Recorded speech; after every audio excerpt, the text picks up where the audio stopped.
rusak teman-teman.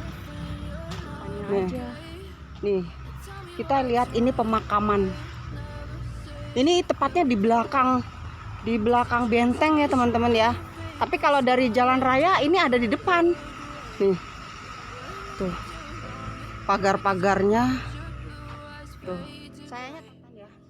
Itu kuburan-kuburannya tuh teman.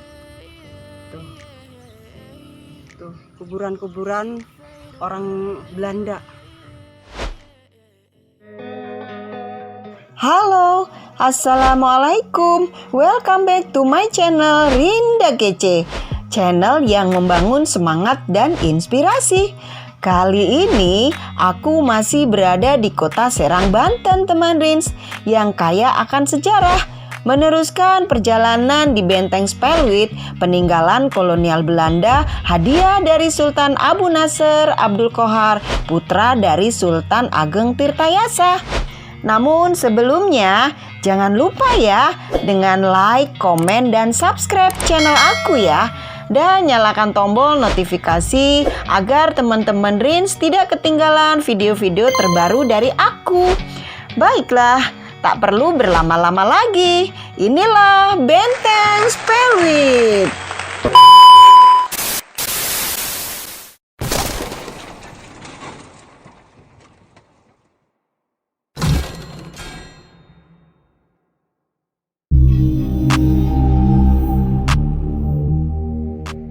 Mengulas kisah jayanya Kesultanan Banten di masa lalu sebagai salah satu kerajaan Islam yang terkenal di seantero negeri tentu tak akan usai.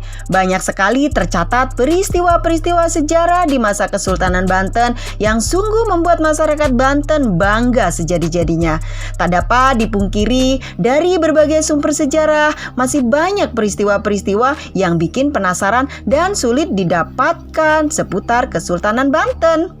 Mungkin dengan berbagai sumber yang ada, banyak catatan-catatan peristiwa sejarah yang tak tercatatkan dalam berbagai buku-buku yang mengulas seputar Kesultanan Banten, termasuk Kerkhof yang letaknya di Benteng Spelwit, tentu menyimpan banyak cerita di dalamnya. Dengan adanya bukti nyata, bangunan berupa Kerkhof yang disebutkan peninggalan sejarah masa Kesultanan Banten, mau tidak mau Anda harus percaya bahwa dahulu ada Belanda di tanah Banten yang sangat ingin menguasai Banten. Hal tersebut sebagaimana diketahui bersama betapa seksinya Kesultanan Banten hingga banyak bangsa yang ingin mendekati bahkan menguasai kerajaan Banten. Sebagai pengingat, Sultan Abu Nasser Abdul Qohar adalah putra Sultan Ageng Tirtayasa. Sultan Abu Nasser Abdul Qohar sangat membela dan tunduk sama Belanda, hingga dibangunlah tempat ini sebagai tempat perlindungan dari pasukan Sultan Ageng Tirtayasa, ayahnya yang sangat benci dengan kolonial Belanda. Kali ini kita akan membahas bangunan yang cukup menarik yang berada di sisi luar sebelah selatan. Ini adalah Kerkhof, yaitu makam 4 orang pejabat tinggi VOC Belanda. Siapa saja? Yuk sama-sama kita telusuri. Meski dari luar hanya terlihat seperti tembok pembatas biasa-biasa saja, namun bagian dalam benteng ini memiliki sistem ruangan yang tersembunyi. Pada setiap sudutnya terdapat ruangan khusus berdinding batu dan memiliki akses tersembunyi. Saat masuk ke dalam benteng, kita juga akan menemukan 3 kuburan pejabat VOC loh. Terdapat pemakaman komandan militer Hugo Peter Faure yang lahir tahun 1717 dan meninggal di tahun 1763. Komandan Fiskal Deser Bezetting, seorang pegawai pajak dan pembelian VOC Jacob Witt yang meninggal 9 Maret 1769, dan makam Katarina Maria van Dorst. Saat ini makam tersebut sudah tidak utuh dan hanya berupa bebatuan saja. Dilansir dari berbagai sumber, betapapun Belanda ingin sekali menguasai Banten dan menggulingkan Kesultanan Banten. Hal tersebut dikarenakan melihat potensi rempah utama Banten terutama lada yang tumbuh subur. Saat itu, betapa hebatnya Kesultanan Banten mampu memonopoli lada sebagai rempah yang memiliki nilai jual tinggi hingga menjadi bandar atau pusat perdagangan internasional, tentu menggiurkan Belanda dong. Ditambah dengan potensi pelabuhan yang dikuasai Kesultanan Banten, membuat perdagangan Banten berkembang pesat, memunculkan niat jahat Belanda yang ingin menguasai semua itu. Begitu ingin berkuasa Belanda di Banten, suatu ketika Belanda pun berhasil menemukan kelemahan dalam internal Kesultanan Banten yang mampu meruntuhkan betapa dikdayanya Kesultanan Banten pada saat itu.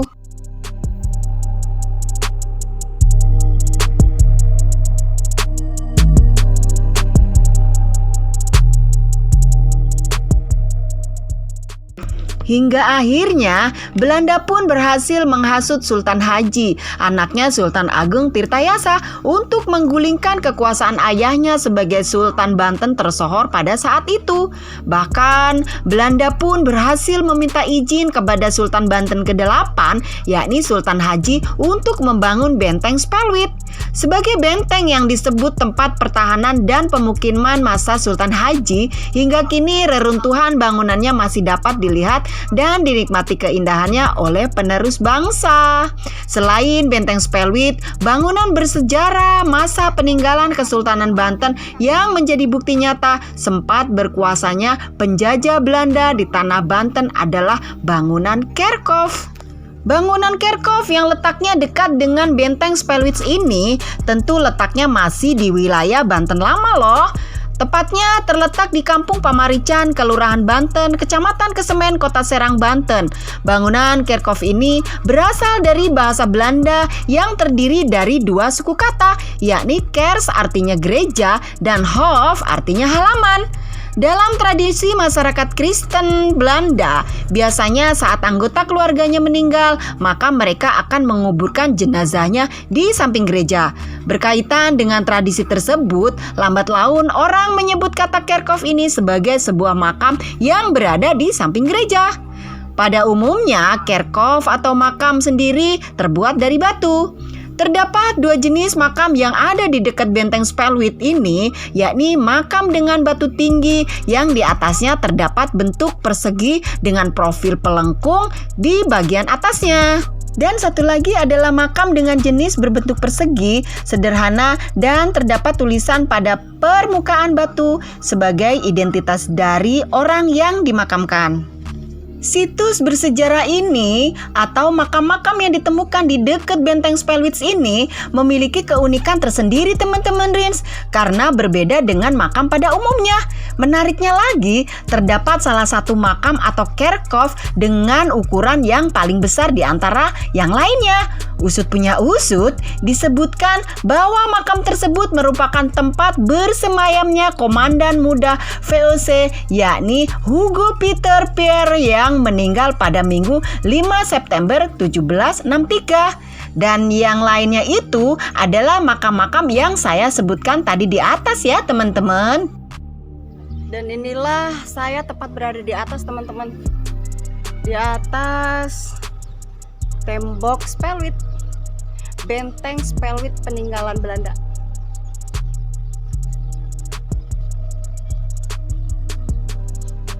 Tampak terlihat ya teman-teman ya, gimana megahnya benteng ini pada zaman Belanda. Luas banget loh teman-teman. Tuh, gila gak sih? Sumpah luas banget. Tuh, kelihatan kan? Luas banget. Dan di setiap sudut ini ada ruangan seperti ini ya teman-teman. Jadi ruangan pengintaian ini nih, pada zaman dulu nih. Tuh, ini kayaknya ruang pengintaian tuh. Jadi Belanda pada ngumpet di sini, nanti dibom dari atas orang Indonesia. Demikianlah sekilas sejarah singkat perihal Kharkov, tempat bersemayamnya komandan hingga pelaku VOC yang menjadi bukti nyata betapa seksinya Kesultanan Banten, hingga banyak penjajah Belanda yang tinggal di bumi Banten dan ingin menguasai kekayaan terutama rempah di Banten. Dan kata bijak untuk hari ini adalah orang boleh pandai setinggi langit, tapi selama ia tidak menulis, maka ia akan hilang dalam masyarakat dan dari sejarah. Karena menulis adalah bekerja untuk keabadian. Dan saya akhiri, wassalamualaikum warahmatullahi wabarakatuh. Dan kita akan berjumpa lagi di video-video saya selanjutnya. Dadah! Everything you know that you could get. Don't let them guide your life towards regret. I'll fight for what I love with every breath. My past is filled with things I won't forget. I use them all to push